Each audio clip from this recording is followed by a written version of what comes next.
comme ça. Ok, ok. Alors bonjour Laurent Brun. Avec la CGT et Cheminots, vous avez lancé une initiative visant à soutenir financièrement Cuba face au blocus américain. Pouvez-vous nous en parler? Oui, en fait, avec quelques organisations de la CGT, on se posait la question à la fois d'avoir une démarche contre le blocus et en même temps d'avoir une démarche de solidarité concrète, parce que souvent on a des délégations, on a des messages de soutien, mais il n'y a pas vraiment d'éléments matériels. Et donc, on se posait la question de comment agir concrètement en plus de ce qu'on faisait déjà. Et donc nous avons lancé une collecte qui doit nous permettre d'envoyer des conteneurs avec de la nourriture, du matériel médical et du matériel syndical à Cuba, de manière à avoir cette aide concrète qui sera réalisée. Aujourd'hui, on a 28 organisations de la CGT et 3 conseils régionaux qui sont partie prenante de la... 3 comités régionaux CGT, hein, qui sont partie prenante de l'opération. Donc c'est une opération qui a pas mal d'ampleur. On en est actuellement à peu près à 150 000 euros de collectés, et ça devrait nous permettre d'envoyer à peu près 80 tonnes de nourriture, du matériel donc syndical, et puis du matériel pour notamment l'hôpital pour enfants de La Havane. Voilà.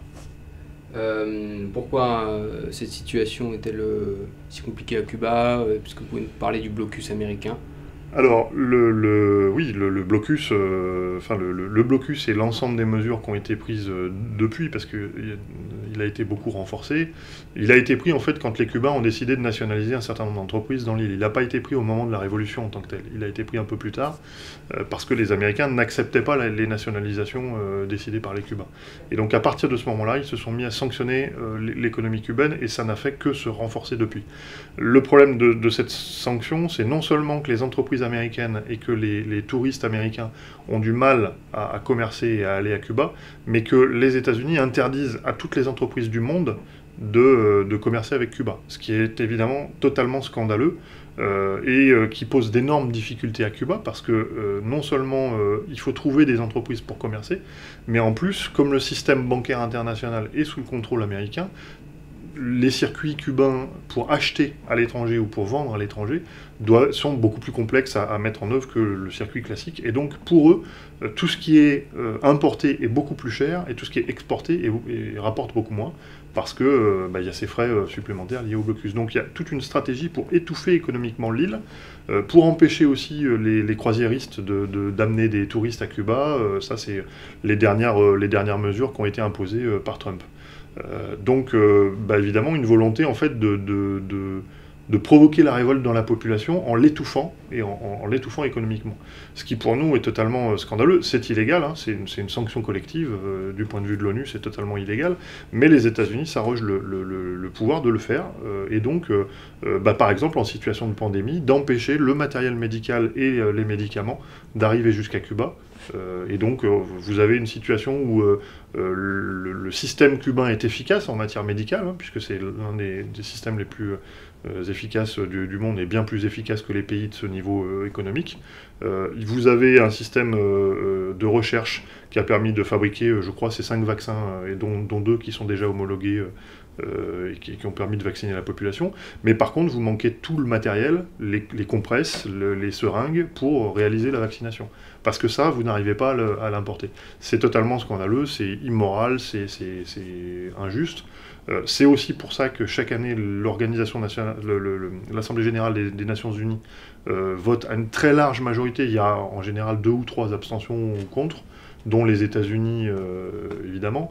Donc ils votent à une quasi-unanimité la demande d'arrêt du blocus. Mais malgré tout, les États-Unis maintiennent cette logique. Et donc évidemment, avec la pandémie de coronavirus, le ralentissement du tourisme, voire l'arrêt du tourisme, tout un tas de ressources de Cuba se sont taries. Vous avez aussi l'arrivée de Bolsonaro au Brésil, qui a fait qu'il a stoppé, lui, toutes les exportations de nourriture en direction de Cuba, et donc une situation qui a été extrêmement difficile pour les Cubains, là, dans la période de Covid. Donc on a voulu agir concrètement en envoyant de la nourriture pour aider. 80 tonnes, c'est pas grand-chose, mais ça permet quand même d'améliorer la situation. Et puis l'idée, c'est finalement de dépasser le blocus, quoi. Voilà, vous mettez en place un blocus, mais nous, on va envoyer quand même des choses et donc de casser petit morceau par petit morceau ce blocus. L'une des idées aussi, c'est de dire que on n'est pas dans la charité. Parce qu'en fait, comment dirais-je, ces lois extraterritoriales américaines, elles frappent Cuba, mais elles frappent tout le monde. Puisque les entreprises françaises, par exemple, qui voudraient faire du commerce avec Cuba, sont interdites de le faire. Il n'y a pas que dans ce domaine-là, d'ailleurs, mais en particulier là-dessus. Et on a eu l'exemple, nous, de la SNCF, qui avait un partenariat avec l'UFC, l'Union ferroviaire cubaine, donc l'entreprise cubaine de chemin de fer. Ce partenariat devait permettre de remettre en état 2 ateliers d'entretien du matériel à Camagüey, qui est le centre ferroviaire, et à La Havane. Et en fait, ce partenariat a été remis en cause parce que les banques qui financent la SNCF sont intervenues en disant qu'on risquait des sanctions financières, et donc il fallait arrêter ce partenariat. Et donc le partenariat a été stoppé. Ce qui veut dire que les lois des États-Unis s'imposent aux entreprises publiques françaises, aux entreprises françaises, et ça c'est totalement intolérable. Donc quand on se bat pour l'indépendance et pour la souveraineté de Cuba, mais on se bat aussi pour notre indépendance et notre souveraineté.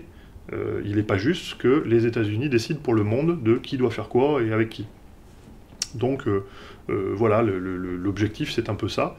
Ça nous permet aussi de resserrer les liens de coopération syndicaux, et puis de montrer un peu à la population auprès de laquelle on collecte de l'argent, puisqu'on s'adresse principalement aux salariés, de les informer de cette situation. Pourquoi est-ce qu'on collecte pour acheter de la nourriture pour envoyer à Cuba, et dans quelle situation est l'île aujourd'hui. Voilà. Combien vous avez collecté à ce jour? On est à peu près, on a dépassé les 150 000 € de collecte. Donc on a des expéditions qui vont partir à partir de mi-février jusqu'à fin juin normalement. Et je vous dis, ça devrait faire au total à peu près 80 tonnes de nourriture, probablement autour de 20 tonnes de matériel pour le syndicat, donc c'est des photocopieuses, des ordinateurs, du papier, des choses basiques, des moteurs de voiture aussi, parce que pour se déplacer, ils ont besoin de pièces détachées pour les véhicules. On a du matériel paramédical qui devrait partir aussi, probablement une dizaine de tonnes. Et puis on va adresser des aides spécifiques donc à l'hôpital pour enfants de la Havane. On va lui adresser une subvention pour l'aider à acheter un petit véhicule pour collecter du lait maternel pour les enfants malades, enfin bon, de diverses opérations comme ça. D'accord. Voilà, donc on est assez fiers de l'opération parce que ça va être très concret dans la vie de beaucoup de gens. Et ce qu'on aimerait, c'est que ça puisse prendre plus d'ampleur. Donc on la poursuit jusqu'à juin, et après, en juin, on verra comment on fait, si on relance quelque chose et sous quelle forme. Et puis évidemment, il y a aussi des opérations politiques pour dénoncer le blocus en France. On a fait des conférences de presse et il y a eu des tribunes dans l'Humanité. On a réalisé des petites vidéos pour dénoncer le blocus sur les réseaux sociaux. Et là, on est en train de réfléchir à une opération avec des artistes. Puisque pour les petites vidéos, les artistes qui ont fait le jingle nous ont donné les droits par solidarité, et donc on se dit que peut-être on peut avoir quelques artistes qui seraient intéressés eux-mêmes pour faire des vidéos pour dénoncer le blocus. Voilà. Enfin, l'idée c'est de faire connaître le plus possible la situation. On m'a dit que vous étiez en coopération avec la Chine, non, pour déplacer les... Alors ça c'était pendant la pandémie, en fait, le commerce avec la Chine est maintenu au niveau des Cubains. Le problème, c'est le circuit financier, comme je le disais, pour l'achat du matériel. Et donc, en fait, pendant la pandémie, on a envoyé de l'argent directement à certaines usines chinoises, notamment de fabrication de seringues et de choses comme ça. Et eux, donc, ce qui permettait aux Cubains de ne pas avoir à établir un circuit de financement, c'est nous qui envoyions l'argent. Et les Chinois se chargeaient d'expédier la marchandise à Cuba. Donc là, on a fait, la Fédération des cheminots, on a fait un don, alors je ne me rappelle plus, je crois que c'est 20 000 €, ce qui doit représenter 100 ou 150 000 seringues. Et plusieurs organisations de la CGT ont fait de la même manière. Mais cette fois-ci, on ne procède pas comme ça. Là, c'est tout part de France. Donc on collecte de l'argent, on achète en France de la nourriture, et on l'expédie. Ça devrait partir du port de Fos-sur-Mer, à direction de Mariel, qui est le port de la Havane. Ensuite, on a aussi quelques dons individuels, puisqu'on a des camarades ou des collègues qui qui donnent du matériel. Donc on a du matériel paramédical, par exemple, qui nous est donné, des fauteuils roulants, des choses comme ça. Donc ça, on va le mettre aussi dans nos expéditions. On a des dons de médicaments qu'on va essayer aussi de glisser dans les affaires. On a des dons pour le syndicat, parce que nous, on a des photocopieurs, des choses comme ça qui vont partir. Et on a aussi des syndicats qui arrivent à obtenir de la part de leurs employeurs des dons de nourriture. Donc, par exemple, on a une entreprise qui a donné 1,5 tonne de semoule en boîte, quoi. Et puis, on est en train de travailler avec un autre syndicat pour obtenir du lait maternisé pour les bébés. À chaque fois, c'est des dons en fait que les entreprises font de manière normale, puisque vous avez des stocks qui sont abîmés, enfin pas abîmés, dont les boîtes sont abîmées ou des choses comme ça, ou des stocks qui ne sont pas pris par les clients, et ces matériaux-là sont donnés. Donc les syndicats interviennent pour que ce soit donné dans le cadre de la collecte. On a tout un tas de petites opérations comme ça qui sont montées par les camarades, donc c'est ça qui est intéressant, c'est que ça prend de l'ampleur, et puis chacun fait fonctionner son intelligence pour savoir ce que lui peut faire, lui ou elle, pour contribuer au truc. Donc voilà, on a des camarades qui sont en train de lancer des collectes de montures de lunettes. Il y a tout un tas de petites opérations comme ça qui se greffent. À chaque fois, les organisations de la CGT, donc les 28 plus les 3 comités régionaux, décident si on fait ou si on ne fait pas, parce qu'évidemment ensuite il faut pouvoir envoyer tout ça. C'est-à-dire qu'il faut pouvoir assurer le transit. Donc il y a des choses qu'on est capable de faire facilement, il y en a d'autres, ça demande un peu plus de logistique. Donc à chaque fois on décide si on valide ou pas les collectes locales. Mais on a aussi beaucoup de collectes comme ça. Voilà, il y a peut-être en perspective des vélos, il y a peut-être en perspective d'autres choses. C'est qu'un début, je pense. Et est-ce qu'il y a un endroit peut-être où les gens peuvent se renseigner sur l'avancée de l'opération? Alors sur la manière dont de toute façon, on a dit qu'on rendrait compte à tous ceux qui nous donnent de l'argent de comment il a été utilisé. Donc vous avez un site internet, on a ouvert une page sur Hello Asso pour faire les dons en direct, mais on privilégie le fait de collecter via un syndicat CGT d'une orga qui fait partie de l'opération. Donc en fait, comme ce sont les syndicats CGT qui font la collecte, c'est à eux qu'on transmettra les informations sur comment sont utilisées les choses, de manière à ce qu'ils puissent eux en rendre compte aux gens. Et quand on a des dons qui nous sont adressés directement, là on enverra directement les éléments. Donc pour l'instant, on n'a pas encore... Là, on vient d'avoir les dates de premières expéditions, donc le premier conteneur devrait partir le 14 février. Jusqu'à présent, on n'avait pas encore ces dates-là, parce que la logistique est quand même complexe, avec les douanes, avec tout un tas de choses. Normalement, 14 février, ça commence à partir. Dès qu'on a des choses un peu plus complexes, on va rendre compte combien on a dépensé. Par exemple, pour les 20 premières tonnes de nourriture, on est à 22 800 € de dépenses. Donc là, on fera un compte-rendu précis de tout ce qu'on a dépensé, pourquoi, comment. Et ensuite, sur place, à Cuba, on s'est entendu avec notamment la mairie de La Havane qui va procéder à la distribution de la nourriture à la population, pour que la mairie elle-même fasse des petites vidéos, des choses pour nous faire savoir comment sont utilisées les choses, quoi. On a toute confiance dans les autorités cubaines, mais on sait très bien qu'il y a parfois des débats là-dessus, puis nos détracteurs pourraient nous attaquer sur oui, mais ça va pas là où ça doit aller. Bah si, on va montrer que ça va là où ça doit aller, du moment de la collecte jusqu'à l'arrivée là-bas. Alors, on parle de blocus, mais il ne s'agit pas d'un blocus militaire avec des bateaux qui entourent l'île de Cuba, qui empêchent les navires d'y aller. C'est un blocus économique. Et donc, c'est un blocus beaucoup plus pervers que ça. Pour l'achat, par exemple, pour le commerce international, la devise qui est utilisée de manière simple, c'est le dollar. Toutes les institutions bancaires passent par ce système-là. Quand vous n'avez pas accès à ce système-là, c'est beaucoup plus compliqué de mettre en place. Il faut trouver des banques d'abord qui acceptent de faire transiter les fonds. Et il y a tout un tas de procédures qui sont beaucoup plus complexes que quand vous êtes dans le circuit classique. Donc ça, c'est la première méthode de sanction, c'est qu'on vous empêche l'accès aux outils d'échange commerciaux.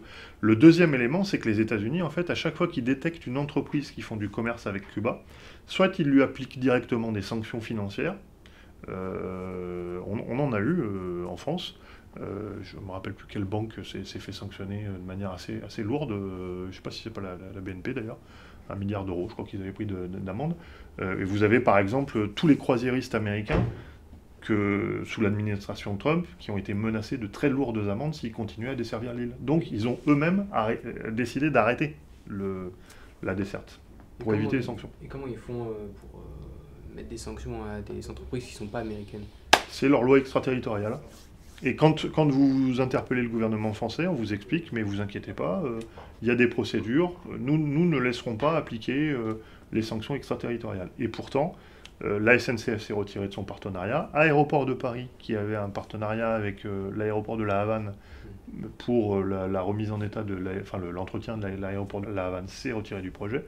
Toutes les entreprises se retirent par peur. En fait, il n'y a pas de... par peur de sanctions économiques, de sanctions financières. Et si on vous met une amende, en fait, vous la contestez où? Vous la contestez aux États-Unis. Et si vous ne payez pas l'amende, si on prend par exemple la SNCF, vous ne payez pas l'amende, pas de problème. Vous avez des activités aux États-Unis, on vous interdit d'avoir les activités financières aux États-Unis. C'est un système en fait vraiment je dicte mes règles au monde entier, et tout le monde va se plier au fait qu'il faut appliquer mes règles, parce que sinon je vais vous mettre en place des barrières énormes. Dans les lois extraterritoriales américaines, par exemple, vous êtes sanctionnable par les lois à partir du moment où vous utilisez le dollar. Comme tout le monde utilise le dollar, si vous prenez la dette de la SNCF, par exemple, il y en a une partie qui est libellée en dollars.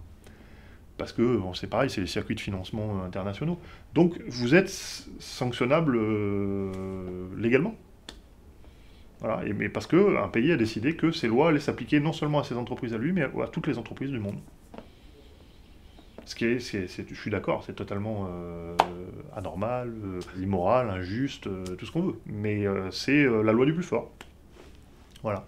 Et donc, vous avez cette procédure-là, par exemple, les médicaments.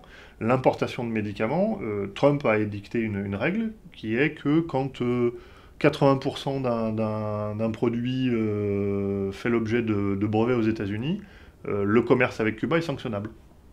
Comme la plupart des médicaments ont des éléments, parce qu'il y a beaucoup de laboratoires qui sont américains, en fait, pratiquement tous les médicaments sont soumis à sanctions. Et même si c'est une entreprise française qui fait du commerce avec Cuba, à partir du moment où il y a un bout de brevet qui est américain, vous pouvez être soumis à sanctions. Enfin, ils ont dressé vraiment une toile légale et juridique, une toile pour faire en sorte que tout soit sanctionnable.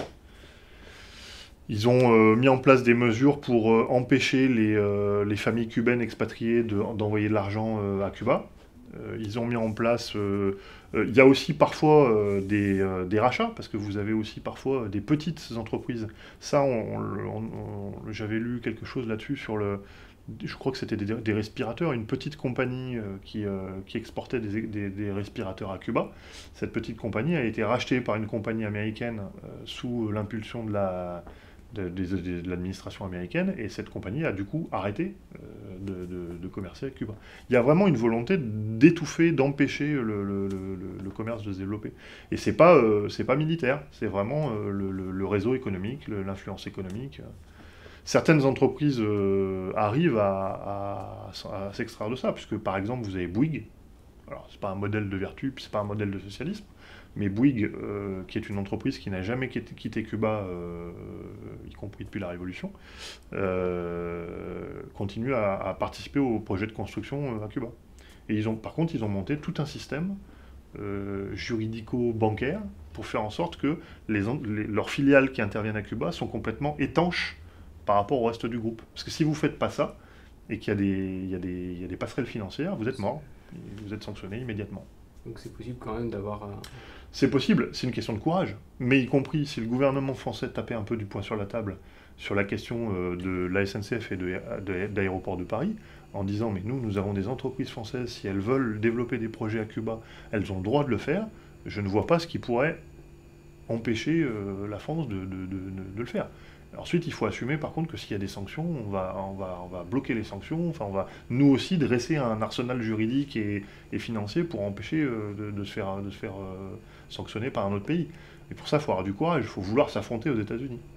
Et on voit bien que la politique actuelle d'Emmanuel Macron, c'est pas vraiment la confrontation avec les États-Unis, c'est plutôt l'alignement total sur leur politique. Donc voilà. Ça respire pas le courage. Non, c'est sûr, mais c'est vrai aussi au niveau européen. Et d'ailleurs, ça touche pas que Cuba. Moi, j'ai absolument aucune sympathie avec le régime iranien, Mais je trouve que le blocus qui est appliqué à l'Iran, il est totalement injuste. C'est pas en affamant une population, en détruisant une population de manière sanitaire ou sociale qu'on change de régime, quoi. Voilà, enfin, en tout cas, ça devrait pas être la visée.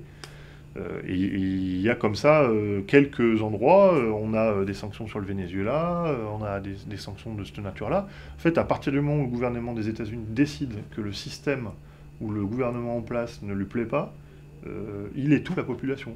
C'est complètement aberrant, barbare, tout ce qu'on veut, quoi. Voilà. Mais ça, c'est une démonstration, par contre, qui est très claire par rapport à Cuba, parce que ça fait quand même maintenant 60 ans que ça dure.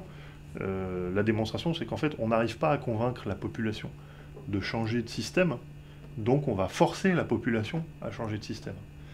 Et en gros, votre seule manière d'avoir accès à la nourriture, à l'électricité et aux médicaments, ça va être de changer de système. Tant que vous ne faites pas ça, ben on verrouille tout. C'est totalement délirant comme façon de procéder. Voilà. Donc après qu'on ne nous fasse pas de leçons sur la démocratie, parce que c'est pas vraiment une méthode démocratique. Super, ouais, une petite bouche en plus. Mais c'est super pervers, puis on en apprend tous les jours. Et effectivement, l'État français nous a fait des jolis courriers. En disant, oui, la SNCF, il faut y aller, etc. Puis quand tu discutes avec les SNCF, ils disent, ouais, ils sont gentils, mais en coulisses, ils nous expliquent que si on se prend une amende, ce sera pour notre cul, quoi.